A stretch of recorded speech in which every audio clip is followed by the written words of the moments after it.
l'au-delà démystifié, que se passe-t-il après la mort? Dans une pensée manichéenne, la vie s'oppose à la mort, comme le blanc s'oppose au noir.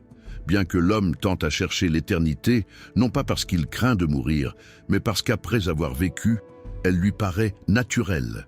La question que toute personne se pose est de savoir que se passe-t-il après le décès physique? La vision des religions sur la mort. Tout d'abord, les croyances sur l'au-delà diffèrent d'un groupe religieux à l'autre. Ainsi, le christianisme, l'islam et le judaïsme convergent vers l'immortalité de l'âme, donc que la vie se poursuit après la mort physique dans son aspect immatériel. Le bouddhisme, quant à lui, évoque l'existence du nirvana, un état de bonheur absolu. C'est l'effacement complet du corps et des désirs au détriment de l'esprit qui permet d'atteindre ce paradis. Ensuite, l'hindouisme prône qu'une offrande aux dieux doit être faite pour obtenir une nouvelle vie après la mort. Pour les athées, négationnistes et philosophes qui nient l'existence d'un dieu, la notion de vie après la mort peut être abstraite, voire inexistante. Et enfin, dans la tradition ancestrale africaine, la mort n'est pas une fin, mais plutôt la transcendance d'une vie à une autre, celle de la vie terrestre pour le monde des esprits. Mais que se passe-t-il après la mort? Devrions-nous avoir peur de mourir? Selon une étude réalisée en 2020 par des sociologues en religions et chercheurs en université, 75% de la population mondiale croit au paradis. Beaucoup pour autant, pour ne pas dire la grande majorité d'entre eux, ont peur de la mort. La plupart du temps, c'est pour l'une ou l'autre de ces raisons. Soit ils ont peur de souffrir, d'avoir mal, soit ils ont peur de l'inconnu, car ils ne savent pas ce qui les attend après la mort. Soit au vu de leur action, ils ont peur de récolter les fruits de leur méchanceté. Si c'est la peur de souffrir qui nous terrifie de la mort, les scientifiques nous disent que dès que nous atteignons notre seuil de tolérance à la douleur, notre âme quitte automatiquement notre corps humain. Ce serait comme quelqu'un qui a longuement et sauvagement été torturé, qu'au final il perd la notion de la douleur. La peur peut également venir de la mauvaise expérience que nous aurons eue avec les esprits de nos ancêtres, certaines divinités et entités spirituelles dues à nos actes. Cependant, il y a une distinction à faire entre les esprits, âmes errantes inconnues, et les défunts, êtres chers décédés. Ces derniers peuvent vouloir envoyer des signes à ceux qui sont restés sur Terre dans un élan de bienveillance. L'évolution dans l'au-delà. Le rythme de notre évolution dans l'au-delà dépend de 3 choses importantes: notre personnalité, nos croyances, nos actions et la façon dont nous avons décédé.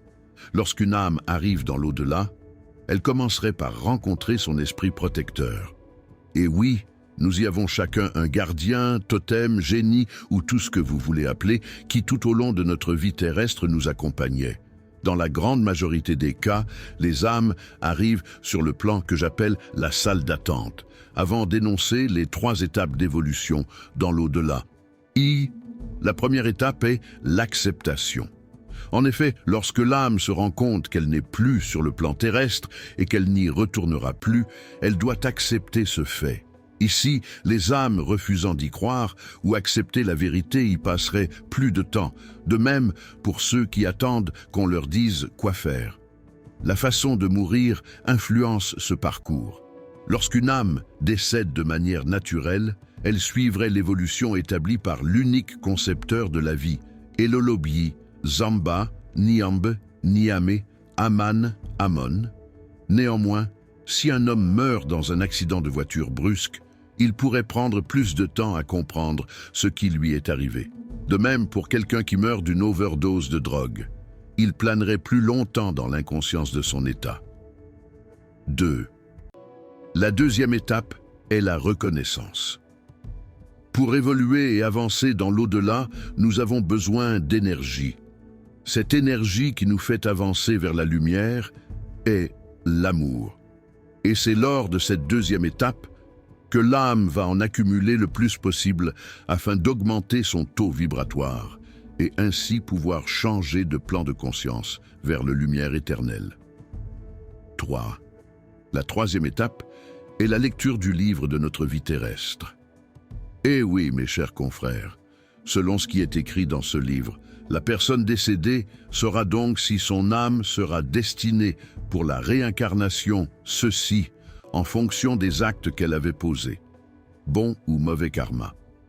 Lorsque nous avons planifié notre vie ou posons des actes en conformité avec les lois cosmiques, nous n'aurons pas peur de mourir ou de vivre toutes ces épreuves, car savons que pour atteindre le dernier degré d'élévation, il serait primordial pour nous d'être préparés spirituellement. Et c'est en grande partie grâce à ces épreuves que nous évoluons. Chacun de nous, en fonction de ses convictions religieuses, est libre de croire ou non.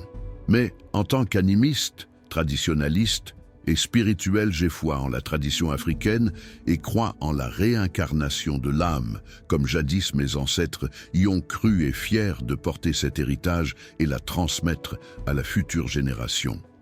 Les funérailles comme dernier au revoir. Les funérailles serviraient surtout plus à ceux qui restent sur la terre afin de les préparer à vivre sans la personne, une espèce de marque de départ officielle. Néanmoins, elles aideraient à faire comprendre aux défunts ce qui se passe et ainsi à trouver la lumière plus facilement et à quitter le plan terrestre.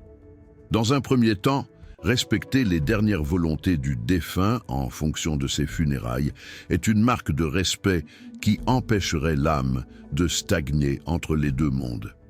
Si les volontés du défunt ne sont pas connues, il faudrait se baser sur sa personnalité et les croyances qu'il avait de la mort. Connaître la vérité sur la mort vous délivre de la peur de mourir et vous prépare pour entamer la prochaine vie dans l'au-delà. Que les dieux voodoo nous ouvrent les portes de la connaissance de notre tradition millénaire, mes frères.